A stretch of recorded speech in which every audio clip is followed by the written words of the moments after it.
Israel আর Iran তুমুল লড়াই শুরু হয়ে গেছে। আসলে আল্লাহ তাআলা রব্বুল আলামিন যাকে যেকালে ধরবে সেকালে বিশ্বের মানচিত্র থেকে সরিয়ে ফেলবে, এমন ঘটনাই ঘটছে। এই ইসরায়েলে ফিলিস্তিনের নিরীহ মানুষকে নির্মম ভাবে অত্যাচার করেছে, হামলা করেছে। আর ফিলিস্তিনের মানুষ এখন অনাহারে কিন্তু মারা যাইতেছে। আমরা এখন সবে তাকিয়ে আছি ইরান ইসরায়েলের যুদ্ধের দিকে, কিন্তু ফিলিস্তিনের নিরীহ মানুষ কিন্তু অনাহারে মৃত্যুবরণ করছে।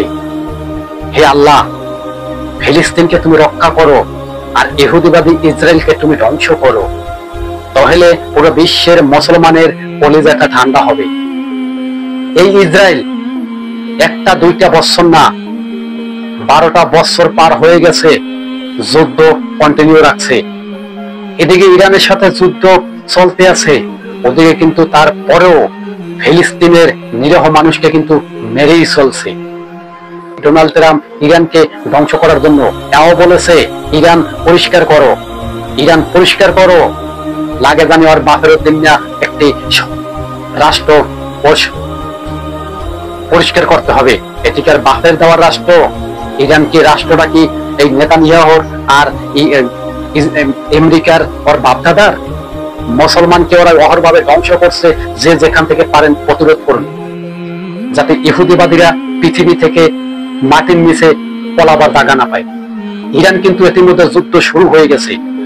ইরানের মতো যদি আর কয়েকটা রাষ্ট্র মিলে যদি ইহুদিবাদীদেরকে ধরতো, আজকে কিন্তু ইহুদিবাদীরা পলানের জায়গা পাইত না। আজকে ইহুদিবাদী তাণ্ডবের কারণে ফিলিস্তিনের নিরীহ মানুষ অহরহ ভাবে ধ্বংসত্ব হয়েছে। আল্লাহ তাআলা রব্বুল আলামিন একটি কথা বলছিল যে আমি মানুষকে তৈরি করেছি অনেক সুন্দর করে। পৃথিবীর যা কিছু সুন্দর দেখেন না কেন, সবচেয়ে সুন্দর হয়েছে মানুষ। এই মানব জাতিকে আল্লাহ তাআলা রব্বুল আলামিন সুন্দর করে, মায়া করে, যত্ন করে তৈরি করেছে। আর সেই মানব জাতি পৃথিবীর ভিতরে আইসা ফ্যাসাদ শুরু করছে। এই ফ্যাসাদ একদিন থাকবে না, ধ্বংস হয়ে যাবে। আজকে নিরীহ ফিলিস্তিন ধ্বংস হয়েছে, একদিন লেখে রাখেন ইতিহাসের পাতায়, এই ইহুদিবাদী দরজালের অনুসারীরা পৃথিবী থেকে ধ্বংস হয়ে যাবে। যদি ধ্বংস না হয়, আমার নাম সেদিন এই ইউটিউব চ্যানেলে আমি আর মুখ দেখাবো না। ইহুদিবাদী দরজালরা একদিন ধ্বংস হবে, এটি সত্যি। আমরা যেতেই বলি ওটি সত্যি বলি। বিশেষজ্ঞরাও বলছে ইহুদিবাদী রাষ্ট্র বলতে কোনো রাষ্ট্রই থাকবে না। এমন একটা সময় আসতে আছে, গাছ বলে দিবে আমার পিছনে ইহুদি আছে, তাকে হত্যা করো। পাথর বলে দিবে আমার পিছনে ইহুদি লুকিয়ে আছে, তাকে হত্যা করো।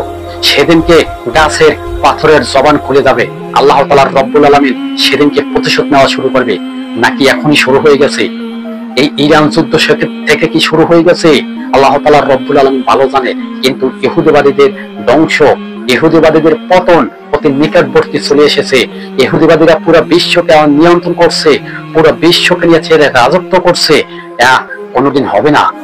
নমরুদ, সাদ্দাত, ফেরাউনের মতো কাজ কারবার করছে ইহুদিবাদীরা। আমেরিকার সরকার,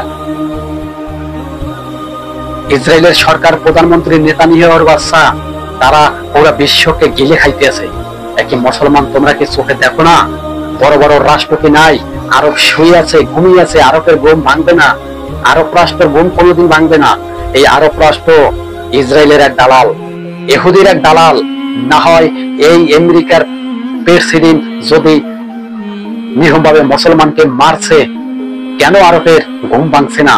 কেন আরব প্রতিরোধ করছে না? আরব কি ভয় পাইতে আছে? নাকি আরবের কাছে অর্থলিকা নাই? আরবের কাছে সবই আছে। আরব রাষ্ট্রটা একটি নবীজি রাষ্ট্র, যেখানে শুয়ে আছে, সেখান থেকে কেন প্রতিরোধ করা হয়েছে না? না জানি কখন নবী সাল্লাল্লাহু আলাইহি ওয়াসাল্লাম ওদের বিরুদ্ধে হাসরের ময়দানে মামলা দেয় নাকি, তাই দেখেন।